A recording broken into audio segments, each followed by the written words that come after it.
Bismillah ar-Rahman ar-Rahim. Hello everyone and welcome to This is Football. Welcome to another special edition show, ladies and gentlemen.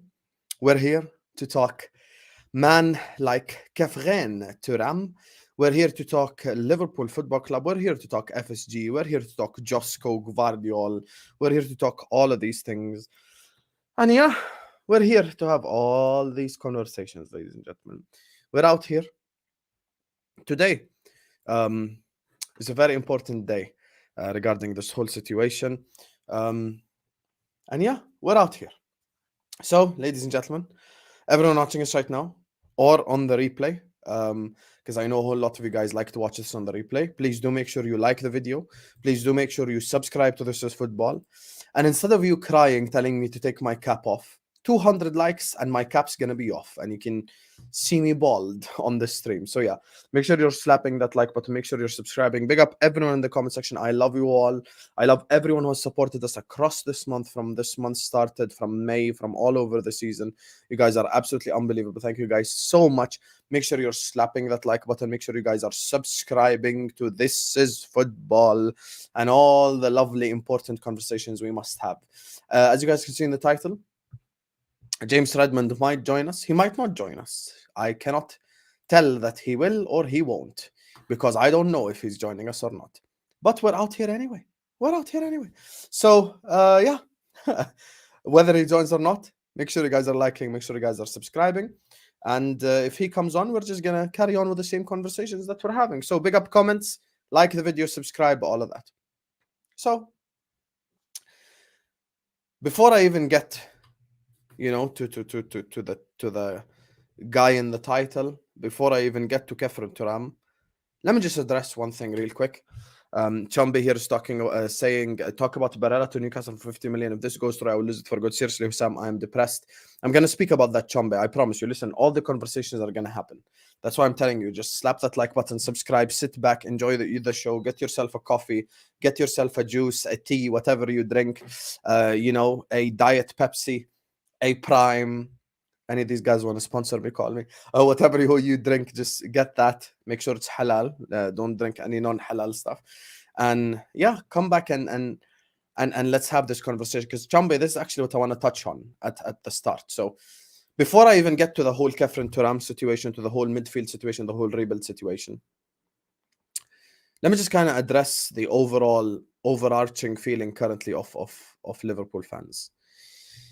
Let's just stop cutting corners. Let's cut the crap. Let's talk reality. On a real perspective, the reason why the Liverpool fans are upset right now, / angry, is a different emotion. That emotion, ladies and gentlemen, is called fear. Fear brings out anger. Fear brings out sadness. Fear brings out multiple different emotions from outside of us all. And the reason why people are upset currently, and they have every right to, I'm not the type of guy to regulate people's emotions like certain people on Twitter try to do. I'm not that guy. You want to be upset, be upset. Fear is because Qatar are closing in to buying Manchester United. The fear is because we're sat at home, we're scrolling through Twitter peacefully, and then we suddenly find out that the reason why Liverpool can't sign Liverpool fan Josko Gvardiol, who's publicly said he wants to play for Liverpool, is because of money.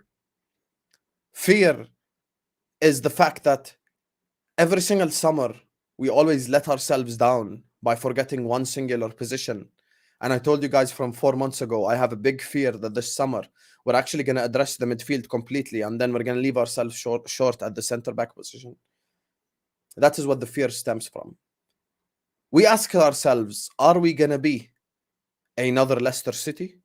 Are we going to be another Blackburn Rovers? Are we going to be one of these clubs who kind of win one Premier League and dip and you never hear anything about them again? We're only going to hear about it in a Premier League documentary 20 years from now, where they're talking about that Salah-Mane partnership, the Firmino front three, where they're talking about how Liverpool, against all odds, got 103 points out of 105. So, that is what drives this fear. Regarding Fenway Sports Group, the fear has turned into hatred. The hatred has turned into despising anything Fenway Sports Group related. Despise has turned into something even deeper and darker than hatred that I cannot even speak of or use a singular word to describe. We're accused by many people, the likes of myself who are FSG out and multiple different people, of being fake Liverpool fans, of being Liverpool fans who aren't really supportive of the club and all of that. All of this is the result of fear for Liverpool Football Club's future as Liverpool Football Club supporters, as Liverpool Football Club fans. Big institution, Liverpool Football Club, the biggest club in England, did not carry on with the Josko Gvardiol thing because of money. I have no problem if someone comes out and says the reason why we won't sign Josko Gvardiol is because he doesn't fit Klopp's new system. It's because he won't accept coming off the bench. It's because he wants to play Champions League football. I have no problem with any of these excuses because they're all valid. If Jurgen Klopp thinks that Josko Gvardiol maybe doesn't fit us as a centre-back, no problem. What I have a problem with is Liverpool Football Club publicly announcing the reason why we're not signing Gvardiol is money. That's what I have a problem with. And there's a question that I've been asking all summer long and before the summer even started, and it's a question that no one can answer. Is there a scenario in which Liverpool Football Club have money? Genuine question. Let's all cut the crap here. Let's just talk honestly.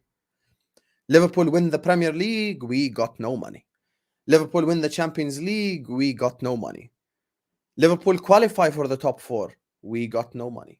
Liverpool don't qualify for the Champions League, we got no money. Liverpool almost achieve a quadruple, we got no money. It's getting to the stage where we're simply being lied to. As Liverpool fans, we're being lied to straight to our face. They're lying to us more and more and more and more. And you speak, people go on online and they mock, the O'Sullivan brothers, they mock them, and you get people on the Anfield Rap calling them out, saying, oh, when are you going to start the gym podcast? And, they're just real angry. But you look at what this man has said. He's there to decode FSG PR. And you look at the situation, and it really is all FSG PR. Imagine every time in September and October, December, when they're releasing all the financial information, headlines written by Ornstein, by Paul Joyce, by James Pearce, they read, Liverpool Football Club record revenue numbers. And then 6 months later, Liverpool Football Club can't afford Josko Gvardiol. Once again, if they told me Gvardiol don't fit the Liverpool system, Gvardiol doesn't fit what we're trying to do, Gvardiol doesn't want to play Europa League football, I accept that. What I won't accept is every summer you come to me, you tell me I've broken revenue records. We have made more money than ever before.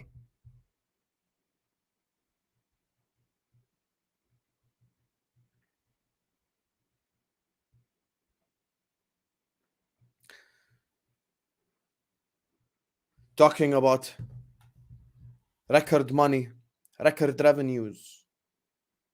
And you come out 6-7 months later and tell me, guys, the reason why we're not going to sign Gvardiol is money.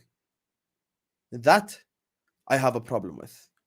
Because big Liverpool Football Club, gigantic football club Liverpool, should never be in a position where they can't afford to pay someone off. That's just the truth. We are obsessed with doing it the right way. We're obsessed for doing all of that. But at the end of the day, in football, 99% of the time, you get what you paid for. Can someone tell me about the Liverpool defense before Virgil van Dijk and before Alisson? Was the 75 million we paid for Virgil van Dijk worth every single penny? Was the 65 million we paid for Alisson Becker at the time a record transfer fee for a goalkeeper worth every single penny? Just ask yourself. We don't even have to go back. Just this season. Where would we be without Alisson Becker? They were worth every single penny. Virgil van Dijk came in, elevated everyone around him. Alisson came in, gave the defense confidence. Boom. Champions League trophy, Premier League trophy. Done. No playing around. Simple as. Premier League, Champions League. Tick, tick. 10 years from now, no one's going to care about doing it the right way. No one's going to talk about how we did it correctly and how all of that. People don't care. 20 years from now, history will remember that Jurgen Norbert Klopp, the best manager of our lifetime, won only one league title in 7 years, 8 years of his tenure. That's all people are going to remember. People are not going to bring out net spend charts against Manchester City. And there's an even darker world in which 20 years from now, Manchester City have overtaken us in overall league trophies. And you're all sat there with happy and safe children that you have brought up as Liverpool fans. And you have to tell your son, sit down, you little shit. Let me talk to you about Liverpool Football Club. Let me talk to you about the successful days in which we competed and we were 1 point away from winning the Premier League. Your son's going to go like, Dad, isn't 1 point behind second place? You're going to go like, yeah, but we competed against Goliath, Manchester City. Your son's going to go like, yeah, but why didn't you guys just spend more money? Why didn't you guys just improve your squad? Why didn't you guys try to compete? Difference in mentality. 2 days ago, Man City owners came out and said, we want to ensure Man City remain, Man City continue their success globally and domestically. After just winning a treble. After winning the English Premier League, after winning the Champions League, Liverpool Football Club signed Harvey Elliott, Sepp Vandenberg, and Adrian. That's who we signed. Adrian's very interesting because we have now become the only club to give Adrian a contract extension, and to make matters worse, we gave him his second contract extension. Not only did we extend him once, we extended him twice. For the first time in his career, he got a contract extension. Not once, twice. Fear is the driving emotion in the Liverpool Football Club fans' heart. That is all. Fear. Fear of the future. I could barely compete with one state-owned club. How am I going to compete with 3 state-owned clubs? We wake up, we see Nicolo Barella and Newcastle in the same sentence. Forget the price tag. Forget if it's real or not. Why aren't we linked to that type of player? Why? Why are we always linked to the meaty players, to the players that cost 30, to the players that cost 40, to the players that cost 35? Someone might come out and say, yeah, Salah cost 35, Mane cost 45. Yeah, 8 years ago. You know what's happening right now in football? Inflation. The 30 million pound player has just become a 60 million pound player. The 60 million pound player has just become an 80 million pound player. The 8 million pound player has just become a 100 million pound player. we will never have sustained success and be able to remain at the top of English or European football with Fenway Sports Group at the helm. And that is why, ladies and gentlemen, I am FSG out. That's why me and Kurdish and the lovely group of people on Twitter, we organized the plane to fly over Anfield. And that's why we keep talking on Fenway Sports Group, win, lose or draw. I got asked the question, is there a scenario, Hussam, in which you'll be FSG in? What if FSG spend 200 million this summer? I said, wait, so the 200 million that they're supposedly going to spend this summer, is it going to take away all the summers that they left us a player, 2 player, 3 player, 4 player behind? Doesn't it contradict itself? And now we have to ask ourselves another question before I read the super chats and introduce our guest. I ask myself a question. We must ask this question. Has Ibrahima Konate ever been to Anfield? Has Virgil van Dijk ever been to Anfield? Has Fabinho ever been to Anfield?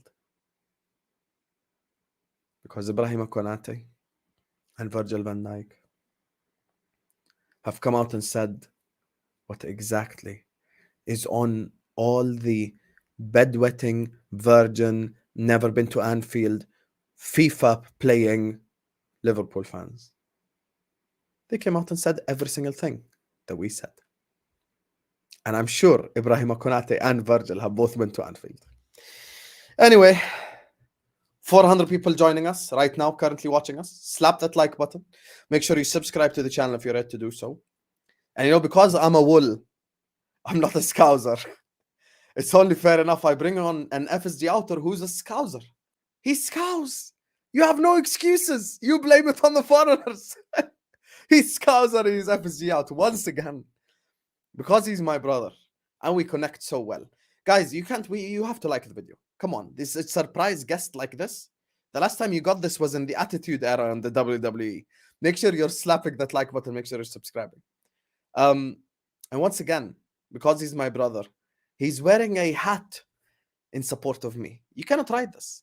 Even though his hair is unbelievable and it looks like Ben Doak, he still has decided to wear a cap in support of his bald brother.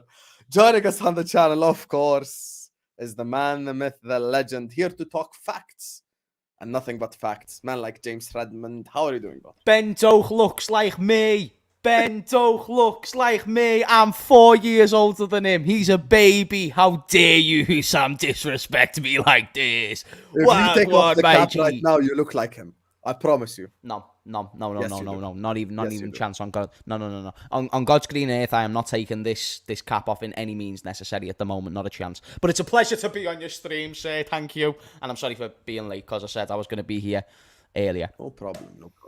No problem. Special guests can arrive whenever they want. Big up to you, James. Jeez, man. Big up to you, my guy. So I don't know if you heard the start. We're kind of talking on FSG, and the whole Josko Gvardiol situation. I'm sure you saw it on Twitter, on social media, where kind of Liverpool can't pay for Josko Gvardiol, can't afford him. And my thing is, this is what I said on stream. I said I have no problem if we come out and we say the reason why we won't get Gvardiol is because they don't fit the system or Klopp don't want him or blah, blah, blah. When the reason is money, big bad Liverpool Football Club can't use that as a reason as to why we can't get a player that's a prospect who is probably going to be our centre-back for the next 10 years if it falls through. I've just had a conversation with Johnny on my channel. Do you know Johnny? Like the guy who comes into my streams and chats a load of nonsense about FSG. Basically, Johnny is one of those individuals who's like super superior, like FSG in all the way, baby. We had a debate before and I love Johnny. Like Johnny's one of those kids, mate. Like he brings a different side to the show that I think is very much needed. But I wanted to bring him on the show because he seemed to have been one of the most passionate FSG inners that I've seen in the chat in a long, long time. Even like FSG inners, I've never seen anybody go in as much as Johnny. So, and you know what I'm like. I like to pay the respect and have a debate when a debate is ready. By the way, we've got to speak about Mane and Salah. We need to. We're going to do this on your channel, so get ready for that in a bit. But I just thought to myself, there weren't one claim, not one. that made me think, okay, FSG are the owners that are going to be making us compete for, against the Real Madrids, against the Manchester Cities on a consistent basis, which is something that you'd like to hope that we align with, or they align with, if they were to get involved with a club like Liverpool. So there was too many excuses and too many notches being locked down in terms of our standards to where I just couldn't grasp the idea of wanting an ownership like that unless you are fine with Europa League. And in one sentence they'll say they're not fine with Europa League, but in the next sentence they'll say FSG have got a project and they're doing something and they've won a league title in the Champions League. And then I asked them, well, how much do you attest to this Premier League and Champions League, considering that before Klopp came in we hadn't even won a trophy? Kenny Dalglish won one, but other than that, we hadn't even won a trophy. The Carling Cup against the Carling Cup. But it's still so. I get you though. Exactly. We never won nothing significant. So if that's the case study that we have, then we need to also trust that if Klopp can only win one of each, then what's another manager going to be able to come and do? I'm going to guess nothing. Yeah, that's 100% fair. And let me just ask you a question. On the first 10 minutes, I kind of went like a movie director, just kind of speaking my emotions out. And currently with the whole situation that's around us, with Qatar buying Man United, it looks like now we've got 3 state-owned clubs. We're looking at over there at Chelsea and Arsenal, who both have American owners, and they're just moving a lot more ambitious than us. Where do you go with this whole, just kind of looking at Liverpool's future? Is it as bad as I made out, or is there light at the end of the tunnel? Because I predicted, before you go, that Liverpool become the Atletico Madrid of the Premier League. I think that'd be really good.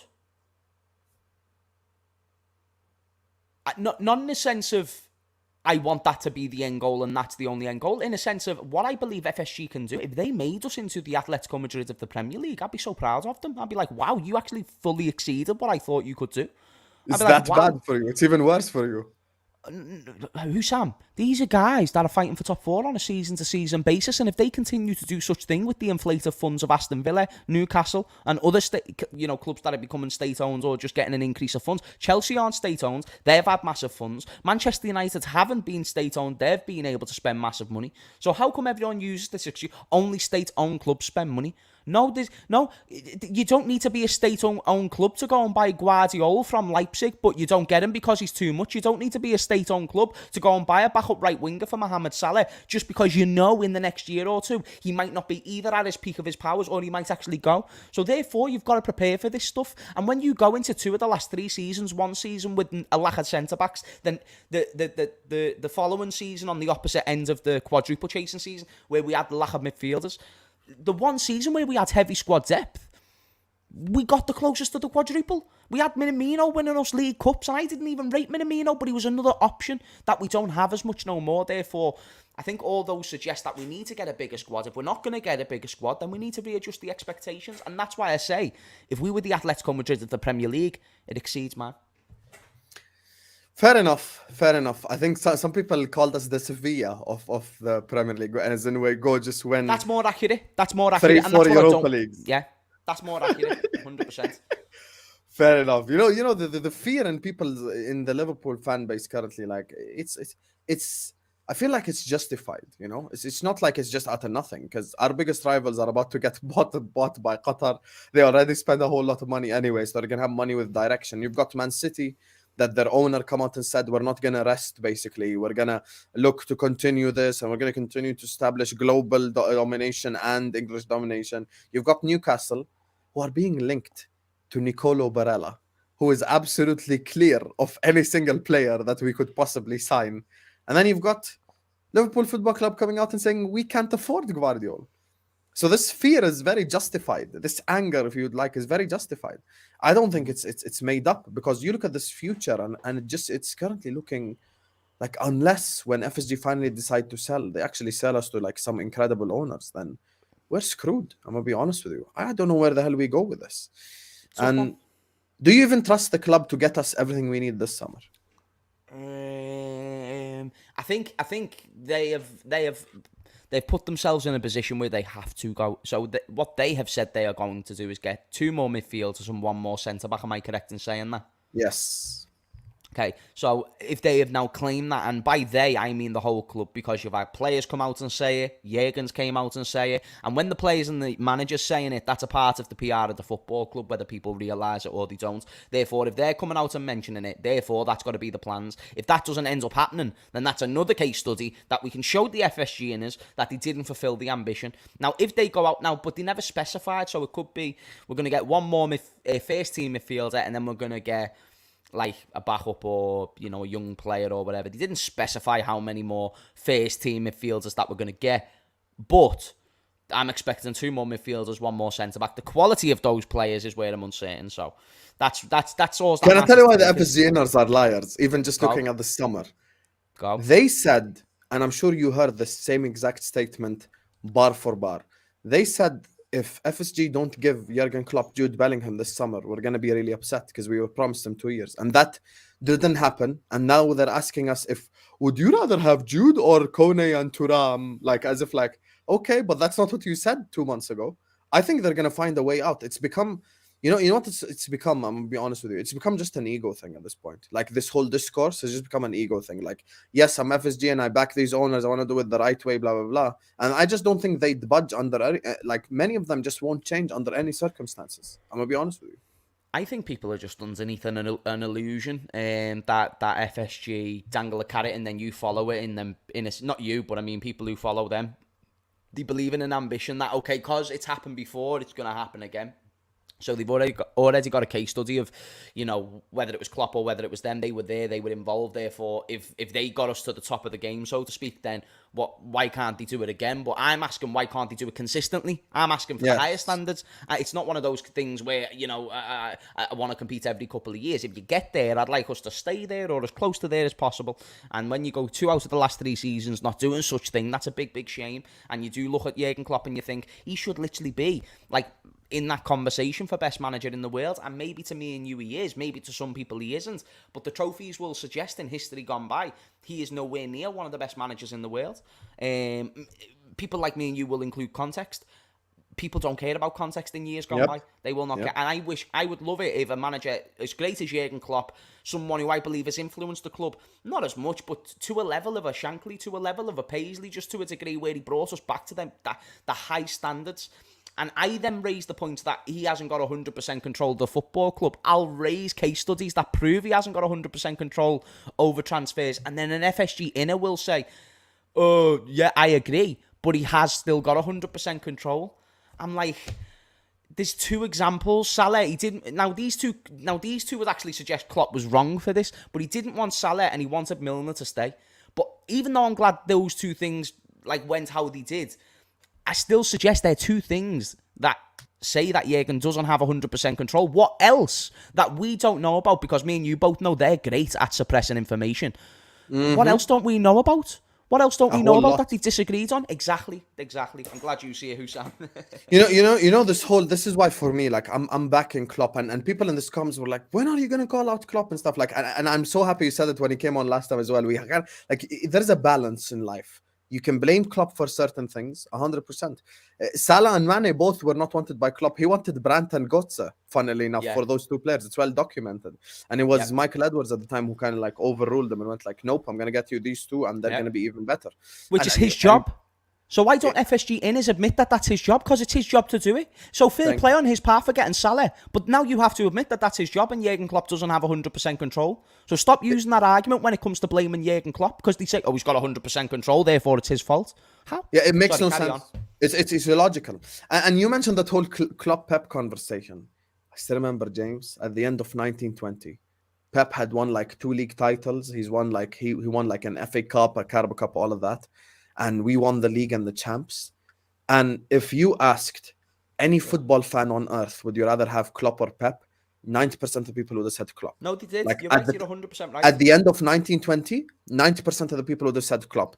They were not like, what, in 2 years? They won the champs and the Prem, and he built it from the ground up and blah, blah, blah. Now, if I even make a space or make a video titled Klopp versus Pep, you'd get laughed at. That's the thing. It'd be like, that's not a conversation.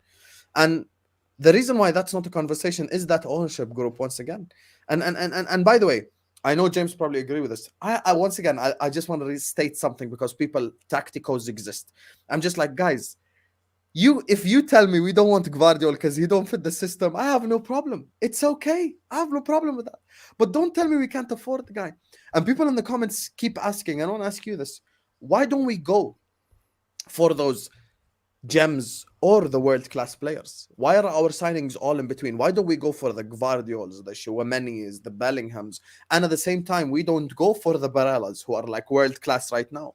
We go for that kind of crop of players in between, and we hope that they turn out world-class. And you, as me and you have mentioned Nunez already before, we kind of took a gamble on that 64 million and it didn't pay off. And you know, people tell me, oh, he might come good and all of that. Okay, he might, but we're talking about currently in the present. It hasn't come good yet. So why don't we make those type of signings, like those level of players? Apparently, it's because we don't have the money. I'm playing devil's advocate with you. I can try and play the opposing side. I'm going to find it tough, but I can try and play. Here's the thing: I find it very difficult to believe we don't have enough money. And if we don't have enough money, then that's very concerning that these haven't been smart enough to acquire funds through sponsorships, through these things that are going to improve the revenue of the football club. I'm sorry, guys, but you've got to actually take that into account. If they haven't increased these other avenues in terms of sponsorships and stuff like that, that is an FSG problem to not be able to maximise a huge brand, one of the biggest brands in the world, like Liverpool Football Club, and not make enough money from those other things. So people sit there and say, oh, they're making a stadium expansion. They'll sit there and say, but then I'll point out, well, how come our academy is nowhere near the standards that it should be for a club of our size? How come the two of the past 3 seasons... how come Everton have got a better academy than us, by the way? And how come 2 of the past 3 seasons we've been fighting for our lives for a top 4 finish, and that's been okay, and we've been all right with it? I don't understand anything at all. And then people will ask me, James, why are you not organising a protest? What's the point of me organising to get everyone together when nobody is going to come? Because at the end of the day, all they need to do is sign one more significant player and you're back on board, or Klopp can win one more trophy and you're back on board. I have been signed out from Super League. Everyone else was chatting protests in the Super League. Now, if you weren't going to turn up to a protest, which none of you did, in the Super League, and I knew nobody was going to turn up, no one turned up in the Super League. If no one was going to turn up, then why would they turn up now? Why? That's true. That's true. The Super League was like the height of the whole thing. Especially when Jurgen Klopp can win his first Europa League. These are the narratives that I hate, but this is why FSG can stay in the game. He's never won a Europa League. Why would you want to win the Championship when you've won the Prem? Why? It's crazy. It's so stupid. Like, I promise you right now, you know how I know these people. If I offer any of these guys 3 Europa Leagues or 1 champs, they're taking the 1 champs. There's just like, yeah. Like there's levels to this, bro. Sam? Do you know how much I really want a very sensible FSG in to come on the stream and tell me just a few reasons why I could be a bit erratic, like a bit erratic on this? Because I do sometimes sit there and I think, I do bang on about FSG a lot. And I do think, like, do you know when you get the odd comment which questions your, own opinion, where they say something like, oh, you're doing this for views? I got one of those before. I know. Listen, when I do a clickbait title, yes, I am doing that for views, but my actual opinions are not the things that I'm doing for views. These are the things that I'm telling you with truth. There is no benefit in me going against FSG. As a matter of fact, I'm a Scouse kid who lives 15 minutes away from the stadium, and I've got a lot of the contacts of some of the youth players in my phone. Not to brag, I mention this because there's opportunities I could get that financially suit me if I was more on the side of FSG. So there's no incentive. I just haven't heard an opposing side that suggests FSG is the ownership for me. So until somebody else does come along and do such thing, what can I do? Do you want me to just lie to you? This is the thing, man. Like, people just don't understand that. Like, it's just... By the way, this whole negative reviews thing, Comsex will tell you right now, I got accused of that all summer long last summer. Come to find out, I should have been even more negative, because I said at the end, I think we're going to finish second. I didn't realize I should have been more negative. Damn, like, people call me negative reviews. Oh, he's doing this for attention. Bro, at the end, I was like, you know what? Because of where we've been, I'm going to back us to finish second again. We're fifth. It's crazy. It's crazy, bro. And look, people can say whatever they want. Negative reviews, all of that. People know that as Liverpool fans, listen, there's no need to drop any names or say anything. But the more positive you are, the more opportunities you get as content creators. It's as simple as that. That's just the ultimate. Hello, camera. That's just the ultimate Hello, reality. camera. That's just the ultimate reality of the situation. With Liverpool, you're positive. You get the Klopp interviews. You get all of that. You're negative. I don't Yeah. think you get that. Do you know what, Hussam? And all fair to them, because you know what, I'm an advocate of free speech, and I believe if you do believe that these owners are the best interest, then go for it. I don't think you've made a point that makes me align with your opinion yet. But that's what I think the beauty about the football and platform is. We don't all have to agree with each other, but it's just a bit weird when people go at you saying you're negative, when actually all I'm really stating is actually more things that have happened than you. So when you say... You're stating stuff that Konate and Van Dijk came out and said. But have Van Dijk and Konate ever been to Anfield? Are they being negative for views? Oh my God. It's crazy, Hussam. It's crazy. Let me just run through the super chats real quick. Then I want to ask you about the guy in the background, Thuram, because it looks like we're close to signing him. Chambe says, big up James, and I love this combination. Big up to you, my brother. I love this combination more. It's boss. It's unbelievable. I can't lie. I don't know where the hell we stumbled upon this, but this chemistry is great on screen. This is banging. It's there. He's throwing in the alley-oops, I'm dunking, and vice versa. So big up to you, Chambe, man. Thank you for the support. Zlatan says, John Henry is a mafia don who is forced watching his extortion money. That is a deep super chat. That is a deep super chat. I could go into that more, but this isn't the platform. This is wild. This is wild. I wonder where all the 200, 300 million squad wages bonuses is gone this season. I'm just saying. Do you know, even besides that, just... Nah, I can't. Just look into John W. Henry. Just look into him. I feel like I want you to say it now. I'm too curious. I can't. It's actually... Will it get us demonetized? No, it's just not a conversation that I think suited to this specific platform. It's deep, lads. It's one of those things where, like... Political. In a short stream, you're probably not going to be able to get the context across to get people to really understand. That's all. I can tell you after. Okay, now I want to know. Seems a lot of journals being briefed that we might not be spending as much as expected. Bizarre people can't see what's up. FSG like the Pied Piper. And once again, Payrad, look, me and James and other people would have no problem if Klopp just doesn't want the guy or he thinks he doesn't work in the system or blah, blah, blah. But please, don't come out when you come tell me in September, Liverpool have made record revenues. 6 months later, come tell me we don't have money. Can you make your mind up, bro? Like, and once again, there's no scenario where we have money. We win the but apparently it's the stadium that we took a loan out for. Unbelievable, honestly. Hey, we win the Prem, no money. We win the Champs, no money. We qualify Champions League, no money. We don't qualify, no money. Hell, is there any scenario where we have money so we can make it? Like what the hell? Like, give me one scenario where I'm making money at least. Can't force FSG's hands with a complicit manager, period. He says in Arabic. I hear you. Go on.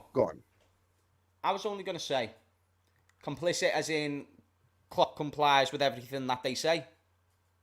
So what's the alternative solution? I think he's talking about the Benitez approach. Okay, and did that work? Nope. Yeah, no, I agree. So, I don't think Klopp should call them out publicly at all.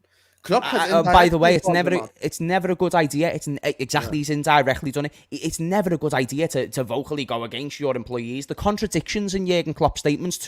1 month he's saying he doesn't need midfielders. 2 months later he's saying we need a midfielder. There's a contradiction there, and it's not a case of he's being indecisive. It's a case of this discussions going on behind the scenes that he has to relay into the press conferences. So if they're saying we're not getting a midfielder, he's going to come out and say FSG don't want a midfielder. Okay then. Here's two things. So if FSG ever sat there and say, I want this player and I don't want it, there's going to be players they want and don't want. And then as Klopp ever came out in a press conference and said, FSG don't want this player. No. Why? Because that would get us fans going, well, why don't they want this player? Because they should be looking for the best players. That's why he doesn't say it clearly. Because if he did say that, he's putting FSG in a vulnerable position. And ownership, if you're employing somebody and they're putting you in a vulnerable position, you're going to be thinking, are you sure about this, mate? Because we can make this look a bit sour for you as well, you know. You know what I mean? FSG control the media. They control the hell out of the Liverpool media specifically. They control the hell out of it. Of course they do. Do you think anyone can just walk in there and ask any random question? Never. Nope, never. Griezmann, 15 goals, 16 assists, player of the year, has an 80 million release clause, played advanced 8 on the right. Great work rate despite the age. This would be good. See, Mo, I think once again, we're talking about FSG and the way we do business. You can't say despite the age, because that's problem number one. Problem number two is they'll come out and tell you, yes, he has an 80 million pound release clause, but his wages are blah, blah, blah, blah. And his wages are going to unsettle the dressing room. And if he starts earning 300 grand a week, then Virgil's going to knock on the door and blah, blah, blah. So it just starts The age thing's bollocks, by the way. The age thing's bollocks. Why would you sign Thiago if you cared so much about age? He was cheap. Why would you keep Milner and Henderson on however many grands a week if you cared about age? Like, sure, like that's just an excuse so they don't have to buy certain players. That's where Klopp messed up. That's where, for me, I am willing to blame Klopp for that. Javid says, Johnny on James's stream comparing Liverpool with Spurs. Please don't tell me this is true. Watch it. It was not great. No, he did. Basically, what he was trying to say is the model that Spurs and Manchester United have had over recent years have been more sincere than the state-owned clubs or the Chelsea with Roman Abramovich, for instance. I just didn't understand the logic. And then he said that with, Real Madrid and Manchester City, these teams are too foreign from what we're used to. I can't believe it. No, and I just said, okay, then, so you saying that a foreign place, go and watch it. Because to suggest that we're foreign means we could have never got 97 and 99 points. Johnny, by the way, is a great lad. Great guy. His points, don't understand them. This is wild. I'm going to be so honest with you. This is wild. Liverpool and Spurs should never be in the same combo, ever. They should never be. We'll get you and Johnny on a stream one day, lads. Don't you worry. I'm down because I'm gonna be honest with you. You're a nice guy. I'm an asshole. I'm a lot more aggressive. I tell you, Sam, I'm Klopp out for he called LFC fans spoiled and protected FSG. So I need to get the F out of my club, my beloved club, and he can take FSG too. Chambe is a Liverpool fan since the 80s. Big up to you, Chambe, for the super chat. And listen, I'm not the guy to silence people for their opinions, but I can't be Klopp out currently at this moment in time because I think there's a root problem currently that's bigger than all this whole conversation. Because whoever comes in next is gonna have the same problems, and then you will be sat here having the same ass conversations and blah blah blah. So as much as I've blamed Klopp for multiple things, which I think really are his fault, there's also, you have to look at it from the perspective of FSG are the biggest culprit of what's happening at Liverpool Football Club. Simple as that. Anyway. Yes. Big up to you, Chambe. Big up to Peyrad, Javid, Zlatan, Qusay, and Mo for the super chats. Big up to you guys. 500 people are watching us. Slap that like button. Flash. Subscribe to this football right now. Please like that video and subscribe this very second. Slap that like button. So I told James I'm going to ask him. My guy, Kheprhen Thuram. Probably looking like it's going to be done. Thuram signs for Liverpool Football Club. What are your kind of thoughts on this whole Thuram situation? Okay, so it's one of the midfielders that we were told that we were going to get. Beyond this, I've seen very limited football, and I can't say he's going to be the next big deal, but I have to take word of this ownership, as this is the ownership that a lot of people are satisfied with, that this is going to be the guy who's going to push us and get us back into the conversation for a league title and Champions League. And if Thuram ends up doing this, then great. He's proven me wrong, and MacAllister and all this. But I do still think there should be a question, even though Thuram, it's always exciting when you can get a young player and you can hope they can turn into somebody. But I think it's very interesting that, because when you think of 35 to 40 million, you think of pennies. That's likely what we're going to pay for him. And if you got a midfielder for pennies back in the day, you wouldn't have thought, what's going to get us to league titles. So I'm just kind of thinking, okay, 35 million for Andy Carroll's bad. 35 million for MacAllister is excellent because of the inflation that's involved. Mm-hmm. Same thing with Thuram. But the thing is, in the inflation market, that's now what would be the equivalent of pennies. Is that enough to get you from 5th to 1st? I questions, is an £85 million signing in Darwin Nunez good enough to get us from 2nd to 1st? And that wasn't good enough. Will these two players be good enough to get us from 5th to 1st? Do you think we're going to get a third? Third? Yeah, do you think it's going to be Thuram, MacAllister, and a third guy? Or is it just going to be Thuram, MacAllister, and a centre-back? Nah, I'd be gobsmacked if we didn't get a third. We let go for... Was it 4 midfielders? 3? I don't know how many. Leighton Clarkson's even just gone to Aberdeen. He was never going to play for us, but I'm just saying it's another midfielder that we've just got an undisclosed fee for. Therefore, one that, if it's another midfielder out the door, you should probably think on replacing him. So... yeah, I'm gonna go out on a limb and say yes. I don't know the quality, but yeah, we'll get one more. So overall, with this whole Thuram situation, you happy with him? You happy with the signing? I can make a proper judgment after a couple of games. If you get the funniest clips of me I can look like the best comedian in the world. If you get the worst clips of me, then I'm going to look like a pretty horrible bastard. You know what I mean? So I'm not really one of those where I can look at Thuram's best moments and say, he's this, he's that. But that's just his best moments. What is he like throughout a whole entire 90 minutes? If I show you a compilation of Trent's best moments, he's going to look like the best player of all time.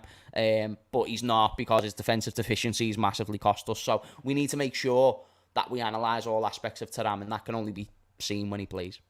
Yeah, I agree with you. But I have a good feeling. Yeah, same. I like Thuram. I think maybe technically he ain't the best, but pace and power is definitely there. And listen, this is a pace and power league after all. You know, Flawless has said it multiple times. Pace and power matters in this league. It's not like it doesn't matter. It matters. In our system, it does. 100%. So if you get someone who has that pace and power, I think he's probably in that pace and power category. He's probably number one currently. Yeah. But I'm going to just say this. If I wake up one day and see Nicolo Barella moving to a football club, I'm going to lose my mind. I'm going to lose it all. Because I know for a fact, I'm not even doing ITK. I know for a fact we have twerked for Barella worse than Ice Spice. We have twerked for the man so many times. There is not a single summer in which we're not linked to Barella. Even this summer we were linked to. If somehow he moves to Newcastle for like 50, 60 million, honestly, I don't know what I'd do to myself. Because if there is genuine like intention from Inter to sell, we need to drop Thuram, drop Kone, drop everyone, go get Barella directly, that very second. We can't let that go. I can't let that go. I'm going to be honest with you. Gonna have to.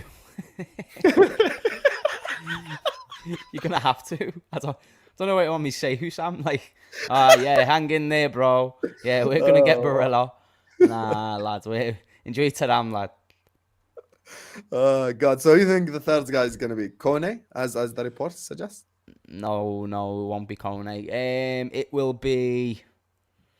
I think Vega's still a shout, but I'm still not 100% sure on the third one. I think we need to get this one over the line, and then we'll see probably around July time who the third option will be. Fair enough. I hear you. Listen, for me, it's just about building for the future now, and we'll see what happens. So listen, yeah, I don't want to keep you for too long because I know you're knackered. So at the start of the stream, you came in here with fighting words, so yes. I have to ask you. Before we get into this argument, guys, as I said, 200 likes, my hat's gonna come off. So you're 20 likes away. Slap that like button right now. Subscribe to see Hussam Nurmagomedov. Man like James Redmond. James McGregor, let's go. What do you want to tell me about Mane and Salah? Go on. Mane's better than Salah. And wait there, last thing. The only way you're going to suggest otherwise is by saying stats. No. Okay, then. So can we break it down? You know what I dislike about this whole thing? Let me tell you what I dislike about this James guy. He plants seeds. He plants seeds to trigger the shit out of you. No, you do I'm that. trying to identify your position. I'm not trying to plant seeds. I'm identifying your But if position. Messi is my GOAT, how's Messi my GOAT if I'm a statistician? It doesn't matter. The greatest midfielder of all time for me is Zidane. Well, then you should be able to admit that Mane is a better all-round player than Mohamed Salah. No, but I genuinely don't believe that. Not who's more important, but a better all-round player. Okay, then. So that's where we need to break it down. It's not about planting seeds. I'm trying to identify what your position is. I genuinely don't believe it. So you don't just think it's stats. You think Salah is better all-round than Mane. Okay, let's break it down. Absolutely. Let's break it down. Okay, then. Passing. Salah, of course, by far. Be careful. James, we can't have this argument if we're going to be disingenuous. No, Hussam, Hussam. I actually appreciate that you are a good debater and these things. I need you to be honest. It's like, let's just, I can name you a few. The pass that Mane made into Origi a couple of seasons ago, where he just scoops it round the player. There was another game. What one was it? It was. Do you remember Mane's Salah's made outside of the foot 50-yard passes into the feet of Mane. Nah. Do you not remember Mane putting the ball into Salah's feet against Manchester United on the angle in which he done it? These are things that Salah could not identify. And in that same season when Salah put it into the feet against Watford from halfway line outside of the boot. Poor defender from Watford, though. Poor defender from Watford, no? Poor defending from Man United. Harry Maguire just stood there ball watching. Where do we go from here? But it was a great pass. but it was It a was a great great pass. pass too for Salah. Where do we No, see it? nah, but it was across the ground. It's very easily intercepted, whereas that one was over the defence. It doesn't matter. If you close in, it's already gone because Mane was the quick James, reaction. Mane went Go. a whole year without an assist, my brother. It doesn't matter. No, but it does matter because even though assists are not an indication of creativity, at the same time, when you have zero, it's an indication that you can't create. Okay, who's a better passer, Hazard or Alisson? Look at this guy. No. I'm only saying based off that reference. No, I'm only going off that reference. I'm just saying. You have to be real. We have to just be because serious. Alisson has more assists in recent times. But Hazard had a whole bad year. No one's gonna deny. No, but you're exactly. And Mane had a bad year. Doesn't mean he's a worse passer just because he had no assists. Not just a bad year. And again, can I just say one thing? I said at the start of this conversation, you would always revert back to stats. Which stats did I mention? That Mane had no assists. It doesn't mean that he's a worse passer. He could have just been a bad spell. So I said that you were going to go back to stats. It does. Not necessarily. The first 6 months of last season, plus 2020, 2021, that whole year and 6 months, Mane was dreadful when it comes to So it means he's a bad passer? I mean, overall, I'm not saying he's a bad passer. I'm just saying Salah's a better passer. So what I'm saying is Salah a bad penalty taker? No, but he isn't the best we have at our club. The best is probably Milner. I agree. Milner, I agree, but you'd suggest off the logic that you've just used he's a bad penalty taker because over recent times he's not been good with penalties. No, but once again, me saying Fabinho and Milner are better penalty takers than Salah doesn't mean that Salah's a bad penalty taker. I'm not saying Mane's a bad but that's not passer. the same context. Yeah, but in a sense of how though, because Salah, Salah has more chances created is a Fugazi stat. Because chances created, Massively. you could just pass it to someone and he could shoot. So is assists. No, I don't think it so. Is. I'm explaining to you. What? Okay, so how do you so how does it amplify your passing game if you just lay it off to somebody 5 yards across the box? No, but once again, first of all, many people struggle making that 5-yard pass. We've seen this season just towards the end of the year how much Arsenal struggled with that. Like in the final third, they just play the passing wasn't a better there. Passer. Doesn't matter. Okay, doesn't matter. I think he is, and I'm gonna tell you why. Chances created is a Fugazi stat because you could just pass someone, he shoots, and it counts as a chances created. Big chances created is not a Fugazi stat. Big chances created is when you actually create a very dangerous chance via a pass. Yeah. And Salah has the most big chances created in the whole team over the last 5 years. I think only second to Trent. So it's not like here's the thing. I'm gonna be honest with you. Salah is not aesthetically pleasing to watch. That's the thing. But I think we conflate actual ability with aesthetically pleasing to watch, because even though Mane looks better on the eye, Salah is still has the overall better skill set, but he's just a bit messy with it, basically. Not necessarily. The system adheres more to Salah because, one, he is somebody who likes to get on the ends of chances. Therefore, that's why we provide the ball to him so much. It's why you'll see Verge constantly try and find the long pass. Trent will always play it off to Salah. It will always end up into Salah's feet 8 times out of 10 when you put it into the front. That's false. It will. It's not. It's absolutely Trent has assisted Mane more than he's done Salah. That's because in the angle of which Trent can pass the ball to Mane, it's a good angle. But what does that prove? That proves that him having Trent alongside him has not necessarily made. I mentioned everybody in the squad. I also mentioned Virgil. I also mentioned these players, and Trent was just an addition on top of the long list that I made. So you can't. Yeah, but Mane had the similar qualities. You look at the 3 years, that 3-year run under Klopp. They were both. It was like Firmino. But the two different players. The two different players. Firmino was the guy who dropped deep, and those two were the guys that ran him behind. Even when Mourinho described it in his press conference before he got sacked, he said those two are kind of like the whole inside forward thing, where they're more like as in two strikers. So I disagree with the idea, the notion that Salah and Mane played different roles. I think they played the same exact role when we were successful, which is score goals. No. 100%. Mane tracked back a hell of a lot more and put a lot more energy into the team than Mohamed Salah. It's just a fact. It's a fact, brother. It's a fact. Why are we talking about track back? Come on, what are we doing here? It's important to the team. It's important to the team. Is that not important to the team? I don't care about track back like that. Okay, so how come? Track back is like the 15th thing I care about. So you don't believe in a collective defensive system. So you don't believe defending starts from the front. How about Salah tracking back this year multiple times? So you don't believe defense? Before you answer don't answer my question with a question. I'm just simply asking you a question So you're saying defending does not start from the front; it starts from the back. Therefore, you don't need tracking back. No, that's pressing. Pressing is not like tracking back. No, tracking back is still a collective, systematic way of defending. So you don't acknowledge that that's a collective, systematic way of defending? No, I acknowledge it, but I said it's the 15th thing I care about.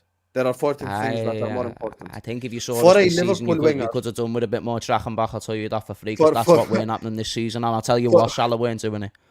For a Liverpool winger, I think goal scoring is the most important attribute.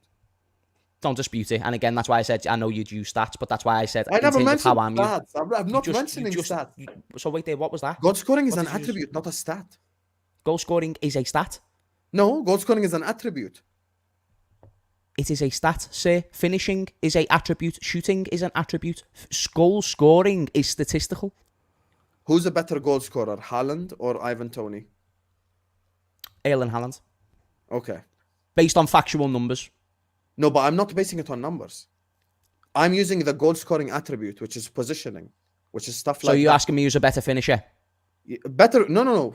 Overall, goal scoring as a package, I'm putting it all into one. Finishing, positioning, being in the right place, all of that. Yes, but they're all separate attributes. No, but once again, I've just combined them all into goal scoring. So you but don't Salah call me but Salah weren't scoring those goals at Roma and Fiorentina, literally a year prior to what he was at us. The second he joins us, he gets 45 goals. Why? Because it adheres to the system. How can't you notice that? Yeah, but that benefited Mane too. It benefited Mane in which? He was still scoring goals at Southampton, and then he come to us and was still scoring a similar amount of goals, if not just slightly more. Scored goals at Mane, and it wasn't similar for Mane. Mane had like 13 or 14 at Southampton. He exploded. And then he's winning his highest goal scoring season for us, 22 in the league. Yeah, that's still 10 more goals. That ain't a small 14 number. At Southampton, 22 at Liverpool. Yeah, that's still a lot more goals. It's not significant. And overall, especially when you're not the main scorer in the team. Goals as well. You include those goals. Listen, I've got no problem with Mane, right? My logic for Salah being better is consistency, meaning he maintained his level or increased it for a longer period of time, as in and the drop-off wasn't as bad. I think his consistency throughout the period of these 5 years is what puts him above Mane. And even as a footballer, I think the only thing really that Mane has over Salah is probably dribbling. That's it. And scoring. So longevity. So longevity is your sole premise of why Mane is better. Salah is better. Can't be the argument because they both played there at the same time. That's what you've just said, consistency. So consistency falls into longevity. No, consistency is not longevity. Over 5. You've just said consistency over 5 years. I'm only trying to break it down. Maybe I'm wrong. Consistency over 5 years, longevity. No, but it can't be longevity. Okay, I'm telling you the difference. Me saying Firmino is better than Suarez because he played longer for the club is longevity. That's not the argument. They both played the same amount of time at the football club. If we're comparing those 5 years that they were together, Salah was consistent for longer. So it's not about the longevity is when a guy has more years than the other guy. Really, there's only a year between the bad form, and I'm not saying the current version, the end version. I'm saying the best version of both players. I think Mane was a better player than Salah. Absolutely not. Absolutely not. Okay, that's where we disagree. Because again, that's the thing. In terms of both feet, Mane's better. Passing, Mane's better. When it comes to how? Salah's better right-footed than Mane's left-footed. Not a chance. Not a chance. He hasn't even got a weak foot. You can't even mention this. He has a weak foot. He doesn't. He can get the ball. City, weak foot. He can get the ball off the ground with his weak foot, and he can slice it with his weak foot. Doesn't mean he's necessarily got a weak foot just because he can get the odd good connection with his weak foot. When I say weak foot, I'm talking about someone who's consistently good. Connection with his left foot doesn't mean he's superior with it. Salah's made just odd with his right too. His ball control was involved with both feet, Mane. That's the thing about Mane. It weren't just one. It weren't just thing. It was both feet. He'd go in either on the right side or left side. I gave Mane dribbling already. But it also you notice how I'm putting all things into one package. Dribbling, not necessarily. Mane. No, but ball control dribbling for me is it's basically cousins of the same family. So I just give that to Mane. So I just give that to Mane. Passing is Salah. Goal scoring as an attribute is Salah. Consistency, which is also an attribute, meaning who can maintain his level for the longest time. Now, Mane, you agreed in 2020, 2021, didn't have the best of years. And then the way last season started, the quadruple season, those first 6 months, he was dreadful too.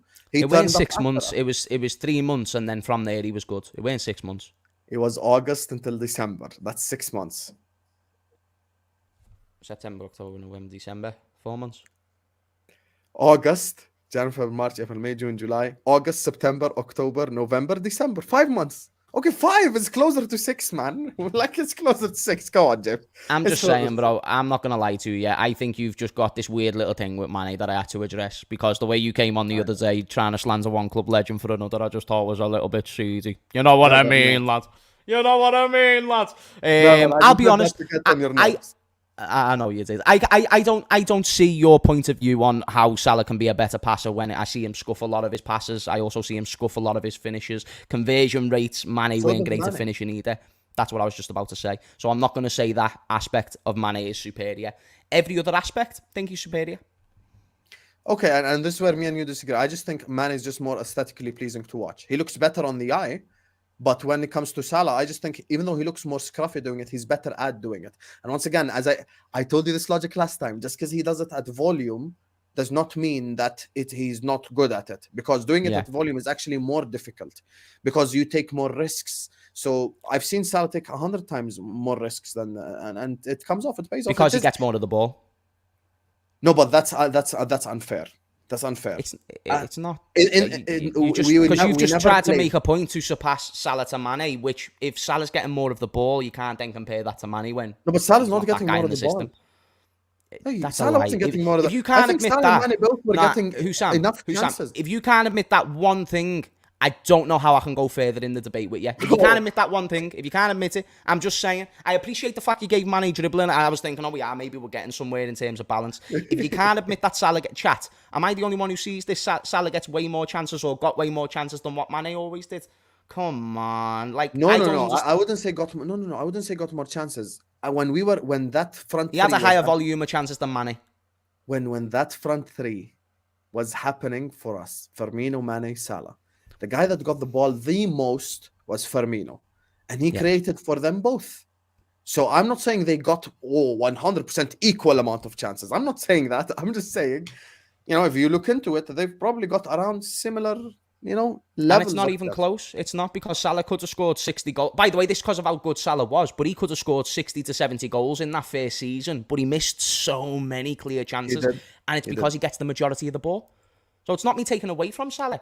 But he adheres to the system. The same reason why he couldn't score 40 goals in Roma is because it didn't adhere as much to the system. But he scored 19 goals in the Serie A. Exactly, and that's it. 19 goals in comparison to what in the Serie A with Roma. Goals. Of course. Come on. Of course. James, of course, especially when that adheres to his system. James, of course. How is that disingenuous? Okay, I'll tell you how that's disingenuous. Getting 19 goals as a winger for Roma in the Serie A. That's not like that's easy. That ain't easy. No, it's good. It's very good. But when you come to a team that adheres to you, it amplifies. And the other winger. What? It adhered to them both. That's my thing. No, it adhered to the whole team. Salah was the main guy though up front. He was the one who got the most of the chances. And the reason why before when you made that point, it's a tough one to compare because he got most of the chances is what I was saying. And if you can't admit that he weren't getting most of the chances, then it's an insincere debate because I think the system proved it. And if you can't admit then that Salah is a better passer, then that's an insincere debate. But you're acting like it's clear and it's not even... I'll be honest with you, he just looks worse doing it. That's it. But he does it better though, even though it looks worse. It's not. It's actually like percentage-wise, it's worse. He's not as efficient as Mane. And if people could look into this, I'd actually be very, very confident in saying that Mane has got better pass accuracies, if you will, better passing stats, if you will. But then I don't even need to bring them up. I prefer using your eye, and I think you can tell who's a better passer. But Salah takes more risks. Salah's more likely to. But it doesn't mean he's better than. But it doesn't mean he's a better passer. He might be more brave. If you want to talk about the mental side, that's a different conversation. But it doesn't mean he's a better passer. But yeah, he's a monster because he goes chance after chance after chance, and he never gives up. I wanted to break down the technical thing because I believe Mane's superior in some of those. But yes, you're right. In terms of mentality, who's most dribbling? Yeah, dribbling Mane, of course. 100%. Yeah. No, fair dues. That whole package of dribbling I give to Mane. I'm not even arguing that. So yeah, it's just the other things. It's for Salah, and Salah was consistent throughout, not longevity, consistency, because they both had the same period. Anyway, I don't want to keep you for long, so I'm gonna just run through these super chats and then end the video. Yes, big up to you. Because as I said before, Klopp is a band-aid over an infected wound, so no protest, a yes man in a manager. I don't get you, boys. What's your solution? But what's your solution? Because if you're saying let's get a new manager in, you're the one who's brought up the problem. So I'm trying to find your solution. So if you're going to get a new manager in, is this new manager then going to speak against the owners? And then will that benefit the football club? Because we've saw in previous case studies that it doesn't usually work out when a manager speaks against the owners. May I mention Antonio Conte? May I mention Rafa Benitez if you want to use a Liverpool reference? He got sacked. Not usually a good idea, exactly. Exactly. Jose Mourinho literally had a cup final and got sacked. Like, let's be honest. Come on, guys. Klopp is a band-aid over an infected wound. I'd rather have a band-aid than I have it open to the air. Yes. Messi says every chance that we can get to keep our heads above water. Exactly. He's the Darwin of midfielders, not good enough. I think Messi FC is talking about Kheprhen there. I think I've already mentioned, listen, technically he ain't the best, but he got pace and power, which matters in the English Premier League. You need pace and power. Thank you, Messi FC. Joe says, John W. Henry siphons money out of Liverpool to pay for the maintenance on his yacht, 9 million. Canned Air, 5,000, 6 million years, just 2 toys.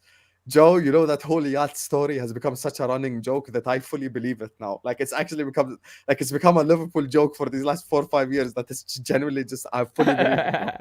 Honestly, like you know when something's said so many times comically, you just believe it. It's great. Got it. Big up to you, Joe, man. James, you got to be lost there. Mo Salah's better, says John Bay. Big up Fair to you, dues. John Bay. Fair dues. Momo says Salah can score an assist. That's all that matters. Fair enough, Ammar. You're looking at it from that element, which I hear you, you know, and that is true. He does have, which I did not mention once, significantly more GA, but it is what it is. Chombe says Dalglish is the greatest, Souness is the best midfielder, Hansen is the greatest centre back, and Aston is better than Ray Clemens in my book. I agree with Dalglish being the greatest, by the way. I think he's number one. And I think I triggered a whole lot of Arsenal fans when I said Dalglish is better than Henry. I told them just go watch the clips, Habibis. Go watch the best player in a team that dominated England and Europe, which was never done in England. Yeah. Thank you very much. Henry did the KD where he went to the other club to win the Champions League. The Logical Red says players have the ball for an average of 4 minutes a game. What you do off is arguably more important. No, I agree with that. This is the thing I was trying to put in. And Mane, can you admit that Mane's done more off the ball than Salah? Off the ball, yeah, of course. Defensively, I've already said. James, I've not said he hasn't. I've just said it's the 15th thing that matters. Before, to me. I know, but it's still very important. And if it's the 15th thing that matters to you, then you're going to see a lot more of what we saw last season, which was James, open let me ask you a spaces. genuine question. Which was open spaces because the attack wouldn't track back, nor would the midfield. But you go. Okay, let me ask you a genuine question. Go. Look, forget Salah, forget Mane. Luis Diaz next season. I'm going to give you 30 goals without tracking back, or 15 goals with him tracking back. Who are you choosing? 15 goals with him tracking back because hear me out, because that means that we'll win the ball back more based on a system tracking back and nobody is left exposed. Therefore, you will probably see amplified goals for a Nunez or a Salah, whoever is playing in that system. Maybe even Diaz. So if Diaz scores 30 goals, it's likely Salah might get a few less. Whereas if Diaz is contributing to the track and back and we're winning the ball back more, then that means Salah can get more chances because we've got more possession. I don't know how you can't comprehend that, brother. Wait there, one last thing. Efficient defending. You say you want league titles. Efficient defending is what wins you league titles. As we know, goal scoring can get you in a title race. Defending is what gets you over the line. And defending is very important collectively as a system. In our title winning season, that was our best defensive season. People say Trent can't play a right back. He played right back that year. Why? Because we were collectively good as a system. Because we had the Bobby Firmino, who you mentioned, who done insane tracking back, Mane, who done insane tracking back. Do you know Salah in his first 2 seasons actually used to do good tracking back, you know? He used to bomb it back and help Trent. Henderson done that role where he'd fill in for the right back, I thought, fairly well. So collectively as a team, we were great defensively because we had the defence started from the attack. If you can't comprehend that because of the Diaz thing, I agree with you. I don't understand. I don't disagree with that. I just don't. But you just did, because I answered your question saying it could improve the all-round premise of the team, and you laughed. It will, but I'd rather have Diaz have double the goals if he stayed forward a bit more. Even if it means that Salah gets 10 less, or even if it means Darwin gets 10 less as well. If it takes away from the way Ronaldo can come in and score 20 goals for United, but it takes away from Bruno's goals, which is what we saw. Correct? Did we see that? Yes, we did. Yes, the same way in our system. If Diaz was to get all the goals, does it take more away from Salah? Does it take more away from Nunez? And if you become so reliant on Diaz, the same way we have done with Salah, to where he's like really the only top goal scorer that we've got, then that means if he's not there, nobody else is. Yeah, but that's from the forward line perspective. You're talking about tracking back. Tracking back does help, but I'd rather he stay Significantly. forward. I'd rather he and Salah together stay forward and score more goals because that would make us win games. But big up to you. 2 final super chats. Salah gets the ball and cuts inside and creates majority of his chances. Mane, who's a better dribbler, loses the ball out and runs back to try and win it back. This guy calls it better at tracking. But you're back. making it sound like Salah completes all his dribbles when he loses most of them. And that's not a hate thing on Salah. I'm just saying he does. Go and watch the games and you'll know what I'm saying there. It's crazy how you've tackled mentioned more stats than me, yet I'm the stats guy. It's crazy. In what sense? You just said he doesn't complete most of his dribbles. Is that not a stat? I actually don't know the exact stat. I didn't say out of his last 80 dribbles, he's completed. I got you there. I'm saying from what I've seen. You never, though, because actually you've mentioned stats more than me. That weren't a stat. I'm just saying he never completed his dribbles. If you can't get past the player, how is that a stat? Just because the Premier League have made a stat called dribbles completed doesn't mean I was using that in context of a stat. You've used stats. You still brought up Salah, Mane's assists earlier. You were the Mane's assist you brought up, Salah's assist you've brought up. You brought up that context. You brought up stats. You just don't want to recognise it. Doesn't mean you're creative. Who, Sam? If you want to watch the stream back, I'll even give you that chance, sir. I'll even give you that chance.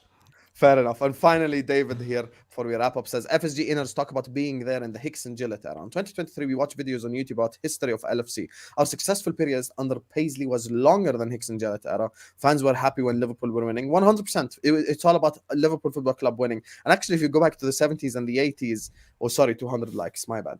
If you go back to the 70s, Hussam, the Eagle. If you go back to the 70s and the 80s, Liverpool actually spent, I think, the most money as well. So if you spend money well, it does correlate to success. Kenny Dalglish, who we just spoke about being the greatest ever Liverpool player, was a British, transfer record signing at the time. So, all of these things, they matter, man. So you need to spend money. You need to spend money wisely, though. Even Sir Alex Ferguson got 5 transfer records. He broke 5 transfer records. Man United fans come out and say, like, oh, we done it this. Even Liverpool fans, like, when we were the richest team back in the day, like, you do need amplified resources, or you need to make the most out of what you've got. 100%. You've got to spend money to make money. That's just how top level sports work, man. Big up to you, David. Anyway, gonna wrap it up here. I know it's late as hell right now. Big up to James for joining us. Big up to Chombe, Zlatan, Peyrad, Qusay, Mo, Javid, Messi FC, Joe, Ammar, the other Mo, and my brother David for the super chats. Big up to every single person who sends any super chats. Thank you guys so much for always showing love and support. Make sure you slap the like button. Make sure you're subscribing to this football if you're ready to do so. Tomorrow, inshallah, 6:15 p.m. UK time, I've got Matisse and Rob coming on to talk Chelsea transfer. So we're going to talk all things Chelsea. Today, Troopz had a meltdown when the whole Caicedo thing happened on my channel. Make sure to go check that out. It happened at 1:30 p.m. UK time. My brother James, this whole Hardy Boys vibe we got going on, I kind of like it. Do you know someone in the chat before? Someone in the chat before as well said, "What a pointless debate." Why is it pointless? Like, our initial rivalry was based on the Mohamed Salah Mane thing, so we need to do it. Agendas must agend. We need to do just a full-on Mane Salah video. You know when we'll do that, James? Midsummer, when it's just slow as hell and there's no news and we're just sat there. We'll just do debates galore and we'll just smash it. We'll even just choose a side. In terms of fines, James Redmond 97 on Instagram, and you can also find my YouTube channel, James Redmond TV. Appreciate the time, guys. Much love to Hussam for having me on, as always. Big up, James. And if you guys are not subscribing to James Redmond, slap yourself and go click that subscribe button to his channel right now. And yalla, we'll see you guys tomorrow, inshallah. Peace.